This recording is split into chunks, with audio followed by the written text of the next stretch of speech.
அற்புதமான உலக மக்கள் எல்லாம் போற்றி வணங்குகின்ற திருமந்திர திருவேள்வி நடைபெற்ற இந்த பூமி புனித பூமி.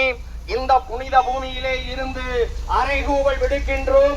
தமிழக அரசினுடைய சிந்தனைக்கும் செயலுக்குமாக தமிழக அரசாங்கம் ஒரு அற்புதமான இயற்கையை நோக்கி, இறைவனை நோக்கி, எல்லா உயிர்களும் பிறப்புக்கும் எல்லா உயிர்க்கும் என்ற திருவள்ளுவ பெருமானின் வாசகத்தை தாங்கிய தமிழக அரசாங்கம் எல்லா உயிர்களும் இன்புற்று வாழ வேண்டும் என்ற வள்ளல் பெருமான் கொள்கையை தாங்கி வடலூர் புனித பூமி அங்கே கருணை விதை மலர்ந்திருக்கின்றது.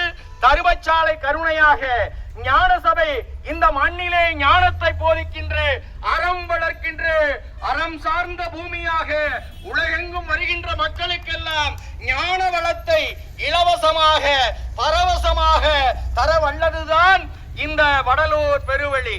அந்த புண்ணிய பூமியை தமிழக அரசாங்கம் புனித பூமியாக, சைவ பூமியாக, தெய்வீக பூமியாக தமிழக அரசால் அறிவிப்பது தமிழக அரசினுடைய மாண்புமிக்க தலையாய கடமைகளில் ஒன்று என்றால் அது மிகையாகாது.